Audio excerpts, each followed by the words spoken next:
What does that even mean, Bowers Game Corner? Ahoy there, YouTube! I'm back again today for another game review, and today I'm very excited to check it out. The Cohort from Mage Company. This is for 2 to 6 players.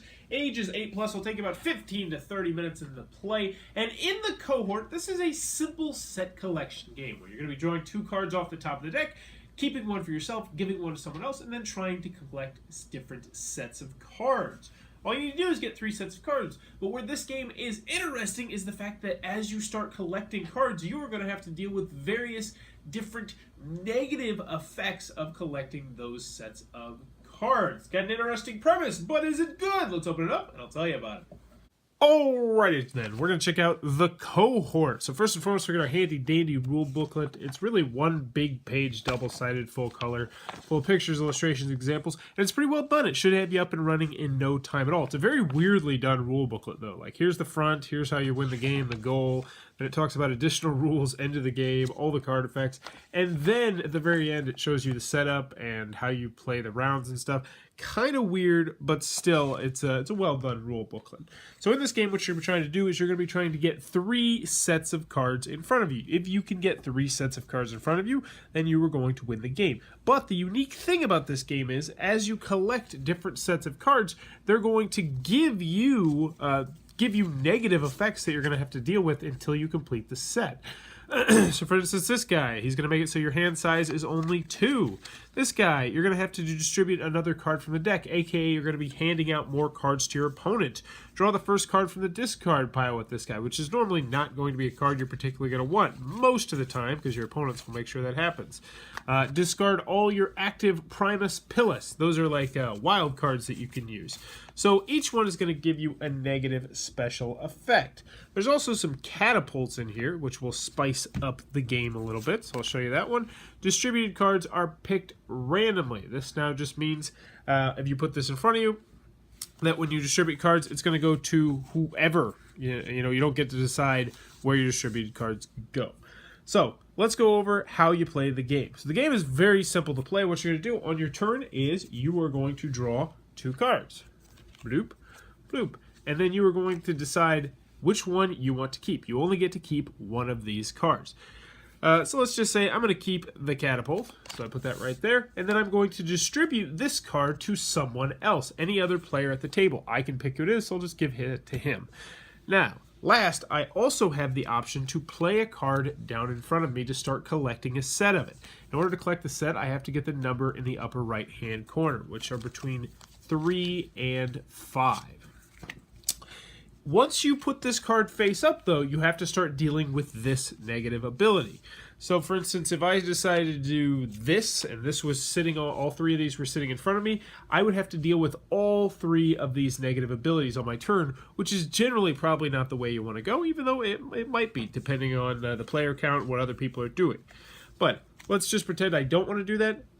That would be the end of my turn, unless I had more than 4 cards, at which point then I would have to discard down to 4 cards. When it gets back to your turn, rinse, wash, and repeat. Draw the top 2 cards, like so. Give one to somebody else, so I might just do that. And then you can play a card if you'd like. So you know what, I'll start playing this catapult right here, and bada boom, and come back to my turn. I would draw 2, I would get rid of 1, or well, pass 1 off to somebody else. Maybe I'll pass it to that guy this time, and then if I want to, I will play 1. But anywho, you're going to continue to go until someone is able to get 3 sets in front of them, at which point they will win the game. Now, one more important rule I forgot to mention is you have to deal with this special ability until you complete the set. So once I get to, say, 3 catapults, well, let's do these guys since I got 2 of them. So let's say I'm working on this right here, and I got... Well, let's just, I can't find it. So let's just say I complete the set. So let's pretend I got 4 equities here. I then flip it over and I no longer have to deal with that special ability. So as soon as you complete the set, you stop dealing with the special ability, which is nice. But you go until 3 sets are completed by 1 player, at which point they will be the winner of the Cohort. And that, in a nutshell, is how the game is played. Alrighty then, the Cohort from Mage Company. What are my final thoughts? Let's go over the pros, let's go over the cons. First, on the con side, the game's not going to be for everybody for a couple of different reasons. It's a very light, simple game, which is going to be a turn off to some people. There's not many meaty choices in this game. On your turn, it's really simple, and it's also repetitive. You're going to be doing the same thing over and over and over and over again, which is going to be a turn off to some people. Another comment I had with this game, graphic design-wise, is that the font is just a little bit harder to read than I would like it to be. Now, the font is thematic and fits the theme of the game and what they're trying to go for, but I feel like I would have rather had easier to read fonts than the one that they chose. It's not a huge deal, and for the most part, they're very easy to read, but sometimes you'll be like, wait, what does that say? It's a minor nitpick, but something that I wanted to mention.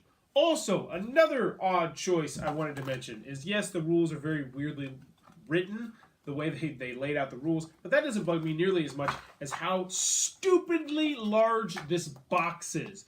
Look at this box. This is dumb. I hate game companies that do this. Why would you possibly do this? You can almost fit this game in a tuck box. Almost. And yet you use this big honking box, which costs you more money, it costs us more money. I just don't understand it at all. I understand they have another game that has the same size box. Maybe they want you to put them on the shelf next to each other, but it's dumb, stupid, dumb. I hate when game companies do that. Stop using these hugely oversized boxes. Very frustrating. Any other cons that I have with the game? Oh, yeah, I feel like some of the different races might be a little bit unbalanced. For instance, the one that costs 3, the catapult, and the other guy, the one where you have to put your cards face up.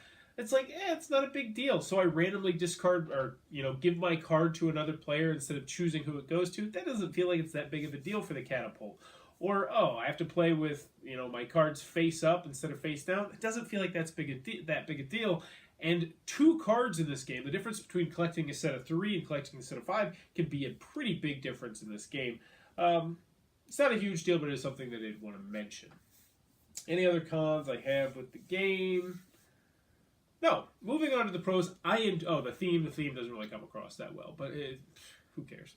Moving on to the pros, though, I enjoy the Cohort, and I can immediately recommend this game if you like light filler games. It's just that simple. So it's got 2 to 6 player count, and I like it pretty much at all the different player counts. 2-player games, just rapid, incredibly quick. I did like it at the higher player counts a little bit better, though, because there's more choices with, who should I give this card to?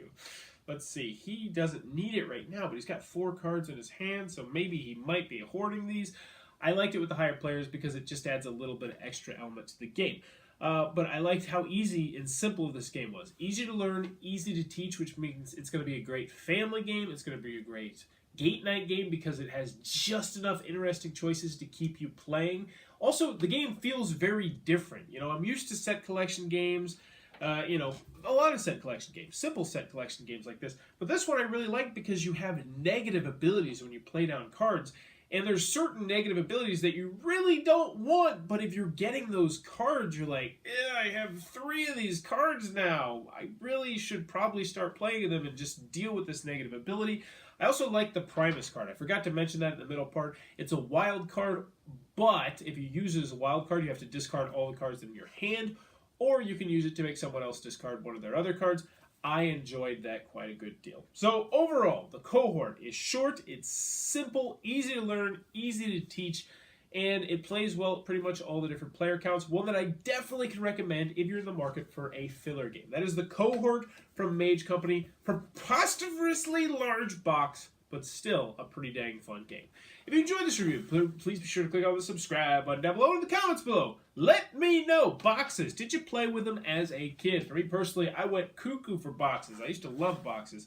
I used to have this one box, I think it was a refrigerator box, that we turned into the sweetest car ever. Like, it had a belt, and it had like a little mini steering wheel. It was super cool. But did you play with boxes as a kid? Let me know in the comments below. And as always, thanks for your time, YouTube.